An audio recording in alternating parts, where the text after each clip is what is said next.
blessed day to everyone. Isang napakagandang araw po para purihin, sambahin at parangalan po natin ang ating Diyos. Amen. And it is also a beautiful day, of course, to study and listen to God's Word. Kaya mga kapatid, inaanyayahan ko po kayo na makinig ng taimtim at pakinggan po natin ang salita ng Panginoon na maririnig po natin ngayon. Ibibigay sa atin ng Panginoon ang kanyang salita at naniniwala po ako, ito po ay makakatulong sa ating pong spiritual na buhay. Pero bago po tayo tumako sa salita ng Panginoon, inaanyayahan ko po muna ang bawat isa na manalangin. Mag-pray po muna tayo, hilingin natin sa Diyos na tayo kanyang pangunahan at basbasan ng kanyang kapangyarihan. Tayo pong lahat ay yumuko, ipikit po natin ang ating mga mata, tayo po'y manalangin. Dakilang Diyos, salamat po sa pagkakataong ito na binigay niyo sa amin upang kami ay minsan pa makakapakinig, makakapag-aral at may kakayahang matuto pagkakataong lumago sa espiritual sa pamamagitan po ng pakikinig ng iyong mga salita. Samahan niyo po kami, Panginoon. Buksan mo po ang aming mga espiritual na pandinig, ang aming mga isip, ang aming mga puso. Hayaan po ninyo ang inyong mga salita ay makapangyarihan at malayang kumilos sa aming mga buhay. Lord, samahan mo po ang iyong lingkod, basbasan mo po siya ng iyong kapangyarihan sa kanyang pagpapahayag ng iyong mga salita. Ito po ang aming panalangin sa pangalan po ng aming Panginoong Yesus. Amen and amen. Praise God. Makipagbukas po kayo sa akin sa aklat ng mga taga-Hebreyo, Kabanatang 5, talatang 11 hanggang 14.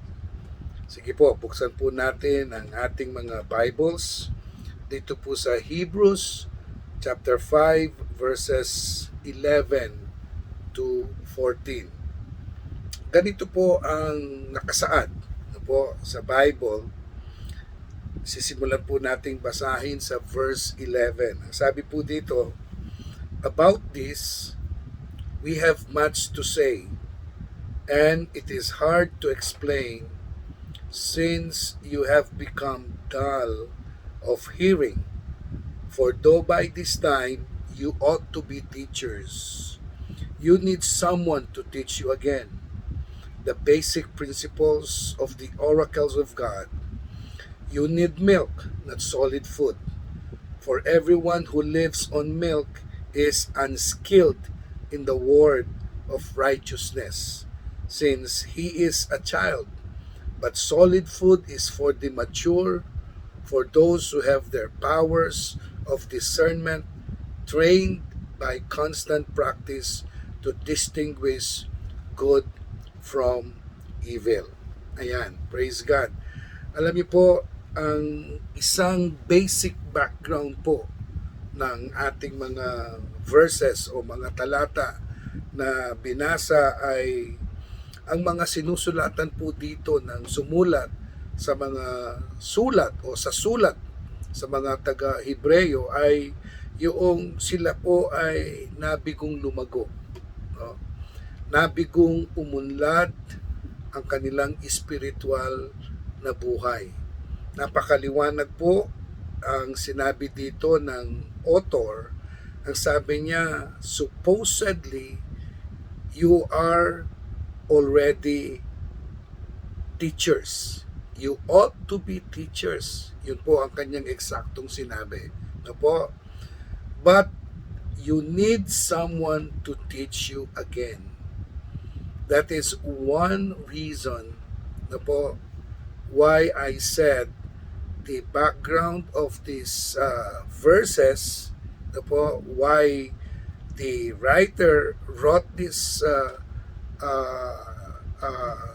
teachings ay dahil ito pong mga Kristiyanong ito ay nabigong lumago sa kanilang pananampalataya. It was expected from them na sa kalagayan nila ngayon sa spiritual, hindi na sila dapat tinuturuan, kundi sila na ang tagapagturo. No po? At ang isang background pa po nito, which also give sign, no po, sa kanilang paglago ay yung hindi nila naipamuhay, no, ang salita ng Diyos. Hindi nila naipamuhay ang panuntunan ng Panginoon. No po? They were unskilled. Nasigin po ninyo. Ang sabi po dun sa verse 13, they were unskilled in the word of righteousness. Meaning to say, hindi nila nagawang sundin sa kanilang mga pamumuhay ang mga makatuwiran, mga matutuwid at banal na aral ng salita ng Diyos. At hindi nila nagawang tanggapin, no, sa kanilang mga buhay yung mga pagkaing malalalim. Kasi ang sabi po dito, everyone who lives on milk is unskilled. Parang hindi nila kayang tumanggap ng malalim na turo because they failed to mature. No? Nabigo po silang lumago sa kanilang pananampalataya. Ano? At ang sabi po dito, no, they failed to have that power of discernment trained by constant practice to distinguish good from evil. No, they also failed, no, to identify what kind of life they should live. No, hindi nila matiyak, no? Hindi po nila matiyak sa kanilang mga sarili, no, kung anong klaseng pamumuhay ang dapat nilang ipamuhay. So ito po mga bagay na ito na pinapaliwanag ko po sa inyo mga kapatid, these are some of the reasons or maybe basic background, sabi ko nga po sa inyo, bakit ganito ang sinulat ng sumulat sa Hebreo, no? Because the people whom he was writing with failed to grow. They failed to mature in the spiritual life. Alam niyo po mga kapatid, ang isang pinagpipray ko po, ito po ay na-discuss ko na sa ating mga leaders, ang isang pinagpipray ko po para sa ating mga gawain, sa ating mga churches, pagdating po ng 2024, is that we could catch the vision of growing. Po, the challenge to grow, the vision to grow. Sabi ko nga po, i-declare natin, no? 2024 is an opportunity to grow. Saan? Sa lahat po ng aspeto, sa lahat po ng bahagi ng ating buhay. Now, I understand, my friends, I understand the reason why I am sharing this topic to you because I understand, first and foremost, ang paglago nagsisimula po yan sa isang pinaka-importanting bagay ng ating buhay. And what is that? The spiritual life. Mabibigo tayong lumago sa emotion, mabibigo tayong lumago sa intellect, mabibigo tayong lumago sa maraming bagay ng ating buhay kung ang ating spiritual ay hindi magsisimulang lumago. Tandaan po ninyo yan. As I was saying, my friends, as I was saying, kung napakahalaga po ng paglago, no? Katumbas nito, mahalaga din ang mayroon pong maisilang na spiritual sa atin. Kasi ano ang aasahan mong lumagong spiritual sa iyo kung walang isinilang na spiritual? Ang sabi nga po ng salita ng Panginoon, ang isinilang sa laman ay laman. Subalit ang isinilang sa spiritual ay spiritual. If we are praying, no po, and desiring to see our church to grow, we need to start in spiritual level. At kung ang mga miyembro po natin, no, kung ang mga miyembro po natin gusto natin silang makitang lumago, we need to make sure na sila ay lalago kung meron pong isinilang na spiritual na bagay sa kanila. No? Siguro naiintindihan na po ninyo ang ibig kong sabihin. Walang lalago kung walang isinilang. Walang tutubo kung walang naitanim. Kaya napapansin po ninyo mga kapatid, bakit may mga church attender, no? Sa kabila ng napakatagal na ng kanilang pagdadalo sa church, pagpasok sa church, pero bakit wala tayong nakikitang paglago? No? One reason, maybe, wala namang naitanim. No? Wala namang naisilang. No? Ang ibig ko pong sabihin dito mga kapatid, for a spiritual thing to grow, first, kailangan isilang muna ito sa atin. Kagaya po nitong katawang ito. Anong aasahan mong paglago sa katawang ito kung hindi ito isinilang? No? So, nung isilang po itong katawang ito, nung lumabas ang katawang ito, no, sa tiyan ng aking magulang, the next thing that you should expect is for this body to grow. Kasi merong isinilang may lumabas, may lumitaw. And therefore, may lalago. Now, sa spiritual, ano ang aasahan mong paglago kung walang naisilang? So, first things first po, mga kapatid, no? First things first. Sinasabi ko po sa inyo, napakahalaga ng paglago. Kahit sa lahat ng bagay, sa lahat ng bahagi ng ating buhay, one of the essential things is growth. Halimbawa, pag nagbukas ka ng business, ano ang inaasahan mong mangyari? Lumago. Di po ba? Pag nagtanim ka, ano ang inaasahan mong mangyayari? May tutubo, may lalago. Diba?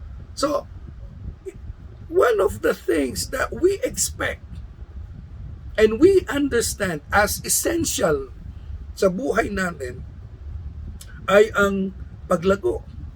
Sabi ko nga po, hindi lamang sa physical, hindi lamang sa secular, higit lalo sa spiritual. Subalit mga kapatid, bago natin pag-usapan ang paraan o ano ba yung mga nagiging hadlang sa paglago, kailangan tignan muna natin ang katotohanan ito.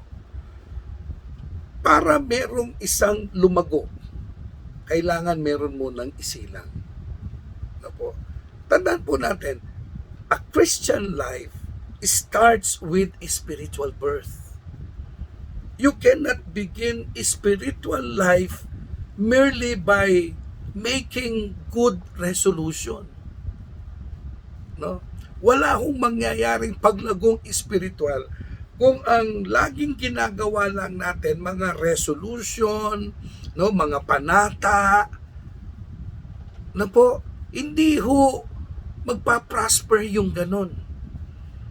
O tignan lang po ninyo, no?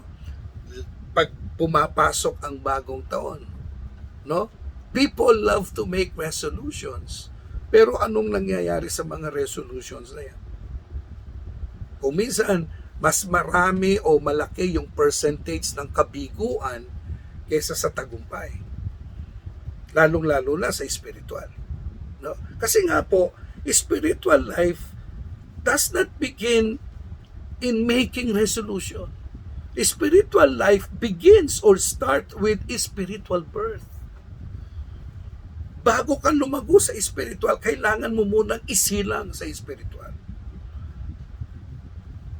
So yan po ay isang napakalaking challenge sa atin mga kapatid. Ang pakikinig ng salita ng Diyos, ang pagpunta sa bahay-sambahan ng Panginoon, ang goal po natin dyan, mga kapatid, ang tayo'y maisilang sa spiritual. Because a man who doesn't experience spiritual birth will never understand spiritual things. Ang isang taong hindi isinilang sa spiritual, hindi niya kailanman magagawang unawain, tanggapin at ipamuhay ang mga bagay na spiritual. Spiritual salvation, it's much more than developing being a member of a church. Tayo po kung minsan yung goal natin ay napakababaw. Ano pong ibig ko sabihin na napakababaw? Ang goal natin na ang bawat isa, tayo, ay maging miyembro.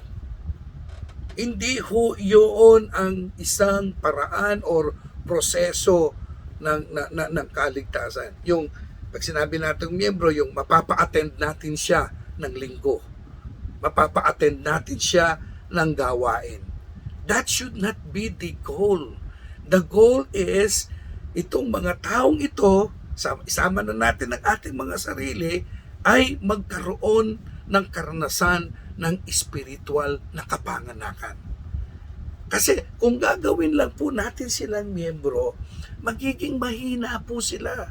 Pag dumating ang mga pagsubok, no? Sabi ko nga kanina sa inyo, a man who doesn't experience spiritual birth will never understand spiritual things. Kaya pag dumating yung mga pagsubok, hindi nila nakakayanan kasi hindi nila naiintindihan ang mga bagay na yan. Kaya ang nangyayari po, hindi rin po sila nakakatagal sa kanilang pananampalataya. Hindi rin po sila nakakatagal sa kanilang spiritual na buhay. So, until you experience a birth from above. Anong ibig sabihin po ng birth from above? Yung ikaw ay maranasan mo yung born again. No? Maranasan mo yung born again experience. No? Yung iyong pagkatao, yung iyong spiritual na buhay ay hindi ho magkakaroon ng paglago kung hindi mo mararanasan yung tinatawag nilang birth from above. You do not have the life of God within your innermost being. You will not experience. You will not understand the life of God. O the life together with God's presence not until hindi mo maranasan yung spiritual na kapanganakan. Until you are born of the Spirit, you are like an unfertilized egg with the potential for spiritual birth. Ano pong ibig sabihin nun, mga kapatid? Kung ang bawat isa sa atin o ang isang tao, maisilang siya sa spiritual, ito pong taong ito ay magiging kagaya siya ng isang itlog na may potensyal na isilang at lumago sa spiritual. So I hope you understand, my friends, ito pong panimulang aral na binabahagi ko sa inyo patungkol po sa ating topic. Let me remind you again.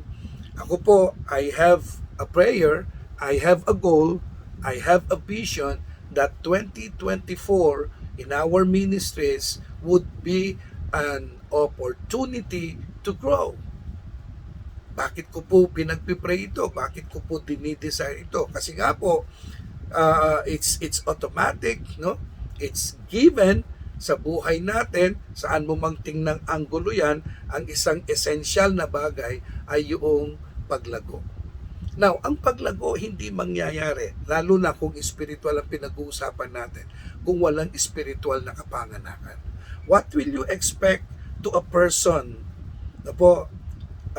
if he did not experience spiritual birth? What will you expect from him to grow spiritually? In the first place, walang naitanim. walang naisilang. No? Walang nangyaring spiritual na kapanganakan sa kanya. Hindi ho siya lalago, kapatid.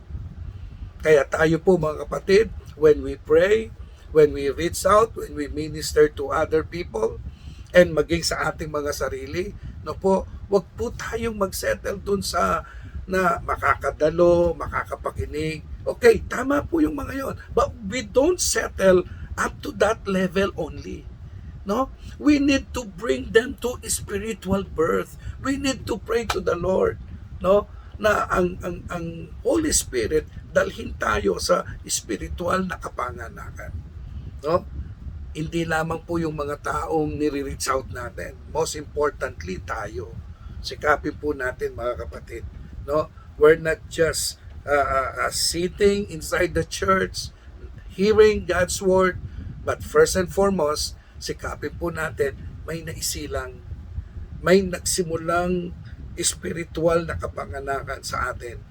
Kailan nangyari po yon? Nung tanggapin natin ang mga salita ng Diyos, paniwalaan natin ang salita ng Diyos, at isinuko ang ating mga buhay sa Panginoon, lahat-lahat, yung mga dating ginagawa natin, yung ating pamumuhay, sinuko natin sa Panginoon yan, and we let the Spirit of God lives in us. At sinisikap nating mamuhay sa panuntunan ng kanyang mga salita. Amen. Alam niyo po, napakaraming hindrances sa paglago. Lalo na, sabi ko nga po sa inyo, kung spiritual na bagay ang ating pag-uusapan. There are a lot of hindrances that we can consider, no? That we can say, no? Kasi hindi ho magiging madali, mga kapatid, kung ang paglago sa mundong ito ay may kalakip na mga challenges, may mga kalakip na struggles, na po, same is true in spiritual. Ganon din po sa spiritual. Magkakaroon po ng maraming challenges, maraming hindrances, no? At yan, gagamitin po ng kaaway yan para pigilan yung ating paglago. Kasi, of course, ayaw ng kaaway ang tayo'y lumago. Kasi, ang paglago ay isang senyales na ang buhay natin ay lalong nagiging malapit sa Panginoon. Na po, so pipigilin po yan ng kaaway.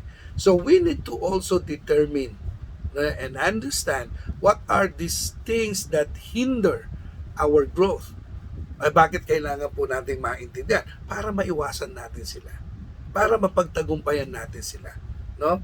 Para magawa po nating labanan itong mga humahadlang na ito upang ang ating paglago sa ating spiritual na buhay ay magtuloy-tuloy.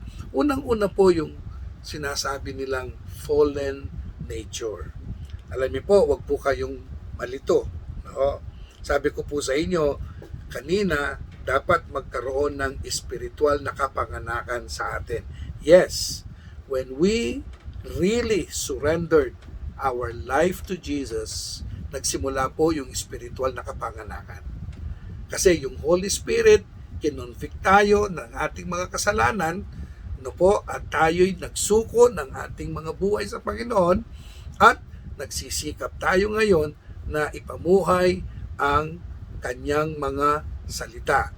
However, we cannot deny nandito pa rin tayo sa sa katawang panlupa. No po, itong katawang panlupang ito ay mayroon po siyang liability na magkasala. Kaya kailangan natin yung spiritual na palakasin para ito ang maging paraan para mapaglabanan po natin yung ating kahinaan. We still battle or wage against our sinful nature. No, isinilang tayo sa Panginoon, subalit si Apostol Pablo, inamin po niya yan, habang tayo'y nandito sa katawang ito, patuloy tayong makikipagbaka sa laman. Kasi nasa laman pa rin tayo. So, merong isinilang na spiritual sa atin. At yung isinilang na spiritual na yon, yun ang kalaban ng ating fallen nature. Yun ang kalaban ng ating sinful nature. Kaya dapat itong spiritual na ito ang mapalakas natin. No? Kaya dapat palagi nating hilingin ang banal na Espiritu Santo ay palakasin tayo, manahan siya sa atin, patuloy nating hilingin, hanapin ang kapuspusan ng banal na Espiritu Santo because that is the only way we can overcome this fallen nature, this sinful nature. Mga kapatid, ang sinful nature o ang kahinaan ng tao ang isang nagiging hadlang sa paglago.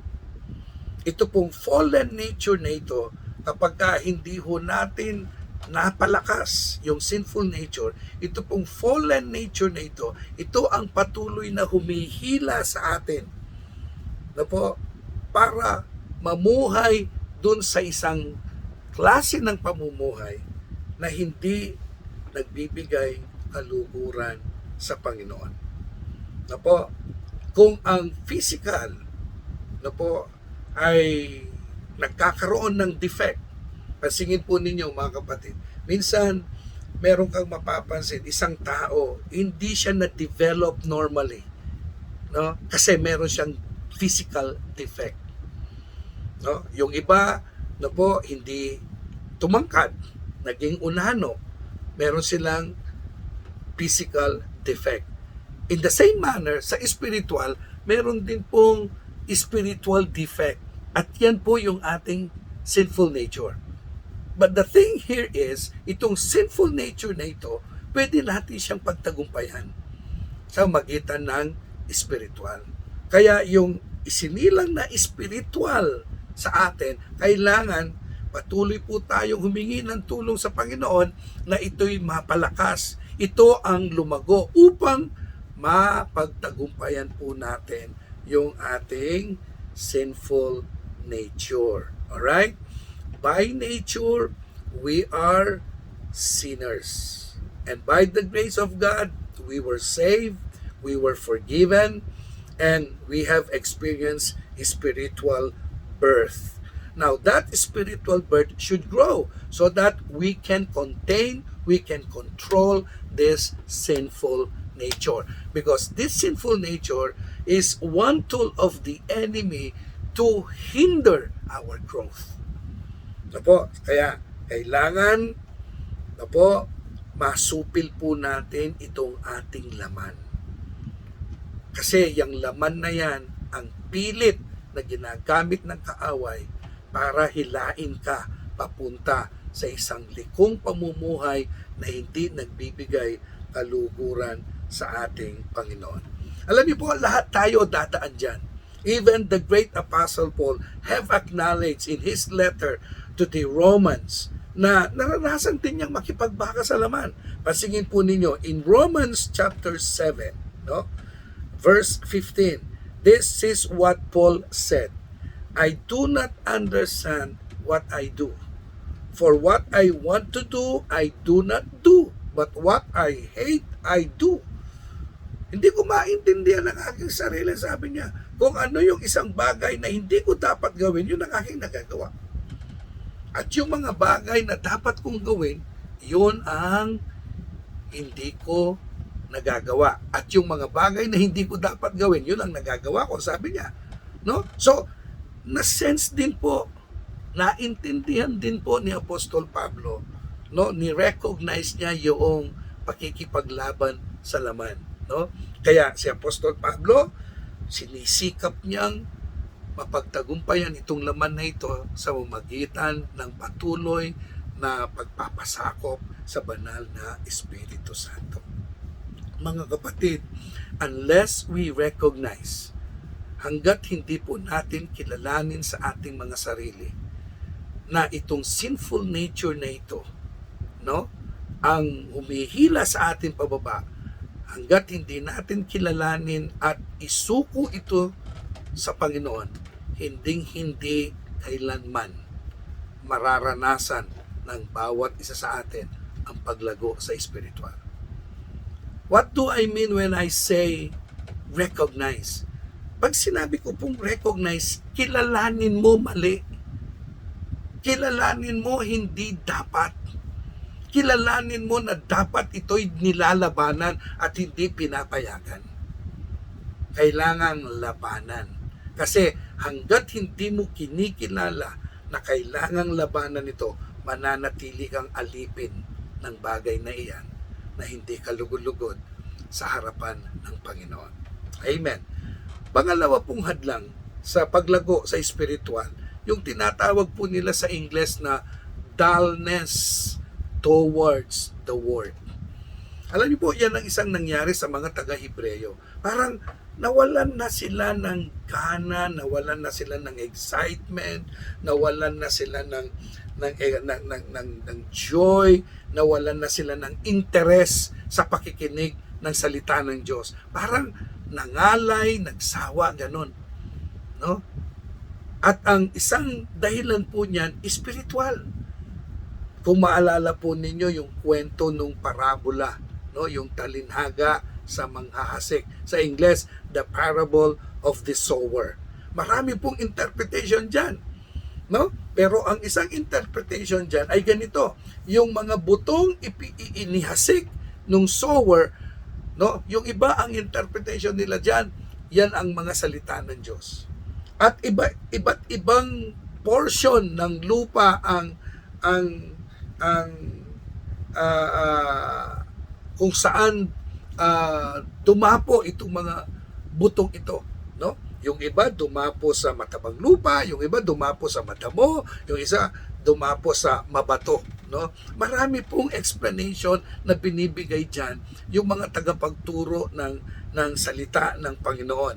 Yung pong mga buto na hindi dumapo sa matabang lupa, kundi doon sa mga madamo. Ito yung mga salita ng Diyos na hindi masyadong binigyan ng atensyon sa pakikinig. Marahil ito yung sinasabing, pumasok dito, lumabas doon. No? Refusing God's word to penetrate into our hearts. No? Ito yung isang katotohanan na pag narinig mo ang salita ng Diyos, hindi mo tinanggap, kundi pinabayaan mo lang, pumasok dito, lumabas doon. Kaya ang salita ng Diyos ay hindi natanim, hindi nag-progress, hindi lumago, walang nangyari kasi it did not fall into a good soil. When we say it did not fall into a good soil, we fail to accept it as the Word of God. Narinig lang natin, pumasok, lumabas. No? Yung isang kwento naman po doon sa parable of the sower, yung isang buto dumapo doon sa tinatawag nilang rocky ground. No po? Ito po marahil yung isang sitwasyon na narinig natin ang salita ng Diyos pero pinatigas natin ang ating mga puso. Hindi natin binigyan ng pagkakataon ang salita ng Diyos na pumasok sa ating mga puso at maging makapangyarihan sa magitan ng pagtanggap sa mga salita niya at pagsuko ng ating kalooban sa kanyang mga salita. Yes, we heard. But the problem is, we did not accept them and let the Word of God reign in our hearts. So the first seed fell into a ground where napakaraming damo, no? Hindi siya lumagong mabuti kasi na-suffocate siya dahil maraming dumi na nandoon sa paligid. This could be the situation na narinig mong salita ng Diyos pero hindi mo pinansin. Pumasok dito, lumabas doon. And the seed that fell on the rocky ground, this could be the situation na narinig mong salita ng Diyos pero hindi mo pinapasok sa iyong puso at hindi mo hinayaang ang salita ng Panginoon ay maging makapangyarihan sa iyong buhay. Alright? And there is this seed who fell on a good soil. No? Tumubo siya. No? Tumubo siya, lumago siya, namunga siya, at nagbigay siya ng magandang ani. Kapatid, it depends on how you respond to the word. And when you become dull, kapag ka ikaw ay parang nawalan na ng gana sa pakikinig ng salita ng Diyos, that is one hindrance to growth. We should not allow that to happen to ourselves. Huwag po nating hayaang mangyari yan sa ating mga sarili. No po? Kasi sinasabi nga po natin sa ating pag-aaral ngayon, ano ba ang maaaring maging hadlang sa paglago? Yun po ang isang hadlang sa paglago. Yung kapag ka ikaw ay tumigil sa pagtanggap ng salita ng Diyos. Kapag ka ang salita ng Diyos hindi na nagbibigay ng interes, no? ng joy, no? Ng passion sa iyo, you will become dull. And when you become dull in hearing God's word, definitely hindi ka nalalago. So kailangan wag po nating hayaang maging ganyan ang ating maging response sa pakikinig ng mga salita ng Diyos. So, what are the hindrances to growth so far? Number 1, the fallen nature that we have. Number 2, when we become dull in listening to God's word. Pag sinabi ko pong dull, ang spelling D-U-L-L. No? And then, pangatlo po, yung sanlibutan. Napapansin po ninyo, ang daming kakumpetensya ng spiritual ngayon. Pananalangin, pagbabasa ng salita ng Diyos, pagjo-journal, no? Pagdalo sa kawain, pagse-cell group, napakarami pong competition dyan. Minsan trabaho, no? Minsan kaibigan, no? Minsan social media, minsan internet, no? Minsan yung mga fellowship sa labas, no? These are all considered, no, a competition to the spiritual life, the world. Ang kalaban ng spiritual, sanlibutan. At ang sanlibutan po, napakaraming ino-offer sa atin. Kaya nabanggit ko po sa inyo na ang isang kalaban ng spiritual, sanlibutan. At ang sanlibutan, ang dami niyang offer.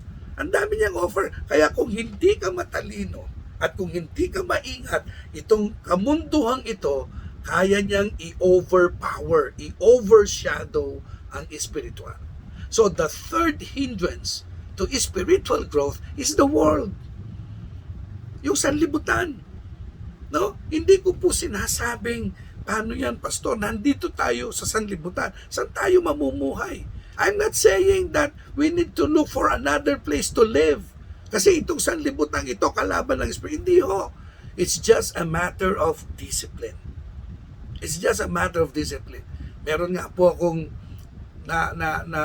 nabasa minsan. Sabi niya, you can live in this world, but do not let the world lives in you.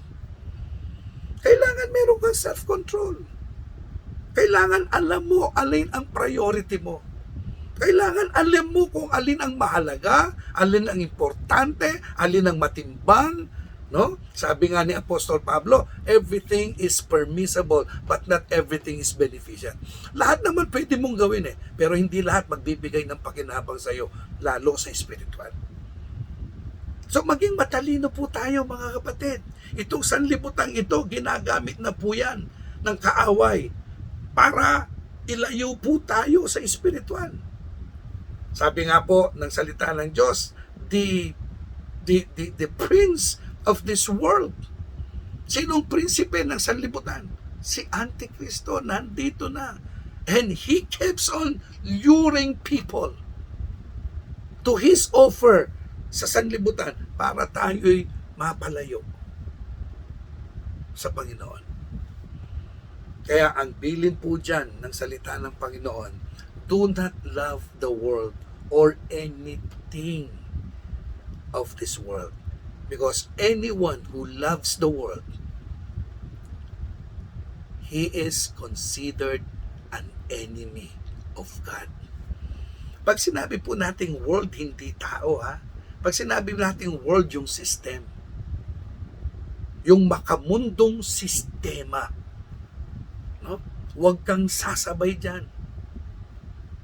Huwag kang kukonforme dyan. Sabi po ng salita ng Diyos, do not conform any longer to the pattern of this world, but be ye transformed. Kung ito ang ugali ng sanlibutan, iwasan mo yung ugali yan. At ang gawin mo, sundin mong ugali, yung ugali na dapat makita sa mga anak ng Diyos. Amen po.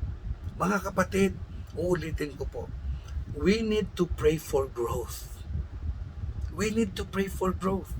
Because the ultimate goal of the Christian life is to grow. At walang mag-grow sa atin kung walang naisilang sa atin. That's why we need to make sure of our relationship to the Lord. Amen po.